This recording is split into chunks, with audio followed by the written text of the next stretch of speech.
Hello friends, আপনারা দেখছেন টোটকা নিউজ। আজকের প্রতিবেদনটি হলো ব্যারাকপুর লোকসভা কেন্দ্রটিকে নিয়ে। আমরা সংক্ষেপে দেখে নেব এই 7টি বিধানসভাতে কোন রাজনৈতিক দল কত ভোটের ব্যবধানে এগিয়ে আছে। ব্যারাকপুর লোকসভা দেখে 2024। ব্যারাকপুর লোকসভা কেন্দ্রের 7টি বিধানসভা, সেগুলি হলো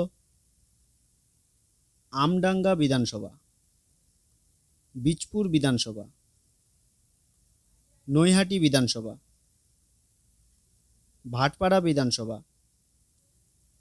জগদ্দল বিধানসভা, নোয়াপাড়া বিধানসভা, আরেকটা হচ্ছে ব্যারাকপুর বিধানসভা। বিধানসভা অনুযায়ী ব্যারাকপুর লোকসভা ভোটের ফলাফল এবার আমরা দেখে নেব। প্রথমেই আমডাঙ্গা বিধানসভার ফলাফল আমরা দেখব। বিজেপি অর্জুন সিং এখানে ভোট পেয়েছেন 69,227টি। তৃণমূলে পার্থ ভৌমিক এখানে ভোট পেয়েছেন 1,04,500টি এবং সিপিআইএম প্রার্থী দেবদূত ঘোষ তিনি পেয়েছেন 16,811টি। এখানে তৃণমূলে পার্থ ভৌমিক বিজেপির থেকে 35,273টি ভোটে এগিয়ে। এবার বীজপুর বিধানসভা, বিজেপি অর্জুন সিং তিনি পেয়েছেন 55,071টি।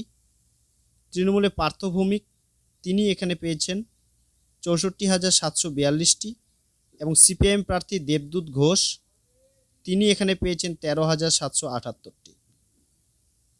এখানেও তৃণমূলে পার্থ ভৌমিক বিজেপির থেকে 9,671টি ভোটে এগিয়ে আছে।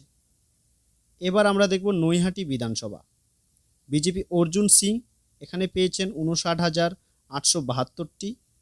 তৃণমূলে পার্থ ভৌমিক এখানে ভোট পেয়েছেন 75,390টি এবং সিপিএম প্রার্থী দেবদূত ঘোষ এখানে ভোট পেয়েছেন 14,925টি।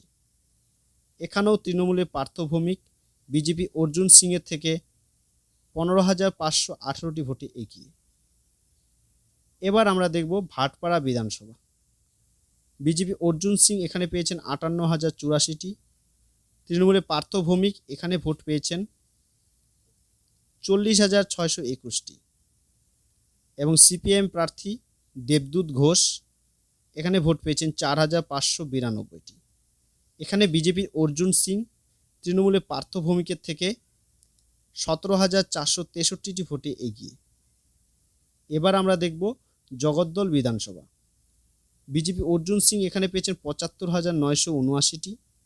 তৃণমূলে পার্থ ভৌমিক এখানে ভোট পেয়েছেন 81,963টি এবং সিপিএম প্রার্থী দেবদূত ঘোষ এখানে ভোট পেয়েছেন 17,473টি।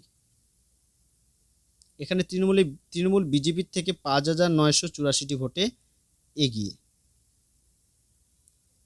এবার নোয়াপাড়া বিধানসভা, বিজেপি অর্জুন সিং এখানে পেয়েছেন 74,878টি। তৃণমূলে পার্থ ভৌমিক এখানে ভোট পেয়েছেন 86,737টি এবং সিপিআইএম প্রার্থী দেবদূত ঘোষ এখানে ভোট পেয়েছেন 24,497টি। এখানে তৃণমূলে পার্থ ভৌমিক বিজেপি অর্জুন সিংয়ের থেকে 11,859টি ভোটে এগিয়ে। এবার আমরা দেখব ব্যারাকপুর বিধানসভা, বিজেপি অর্জুন সিং এখানে পেয়েছেন 61,073টি। তৃণমূলে পার্থ ভৌমিক এখানে ভোট পেয়েছেন 64,533টি এবং সিপিএম প্রার্থী দেবদূত ঘোষ তিনি এখানে পেয়েছেন 16,962টি। এখানেও তৃণমূলের পার্থ ভৌমিক বিজেপি অর্জুন সিংয়ের থেকে 3,460টি ভোটে এগিয়ে। এবার আমরা দেখব postal vote, BJP Arjun Singh তিনি পেয়েছেন 1,609টি ভোট। তৃণমূলে পার্থ ভৌমিক তিনি পেয়েছেন 1,745টি এবং সিপিএম প্রার্থী দেবদূত ঘোষ তিনি এখানে পেয়েছেন 526টি পোস্টাল ভোট। এখানে তৃণমূলের পার্থ ভৌমিক বিজেপির থেকে 136টি ভোটে এগিয়ে। এবার আমরা দেখব মোট প্রাপ্ত ভোট, বিজেপি অর্জুন সিং তিনি পেয়েছেন 4,55,793টি। তৃণমূলে পার্থ ভৌমিক তিনি পেয়েছেন 5,20,231টি এবং সিপিএম প্রার্থী দেবদূত ঘোষ তিনি পেয়েছেন 1,09,564টি।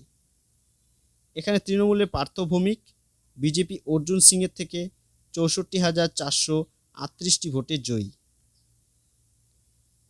এবার আমরা দেখব কোন রাজনৈতিক দল কোথায় কোথায় এগিয়ে আছে। বিজেপি এগিয়ে আছে একটি মাত্র বিধানসভায়, সেটি হলো ভাটপাড়া বিধানসভা। তৃণমূল এগিয়ে আছে 6টি বিধানসভায়, সেগুলি হলো আমডাঙ্গা বিধানসভা, বীজপুর, নৈহাটি, জগদ্দল, নোয়াপাড়া আর একটা।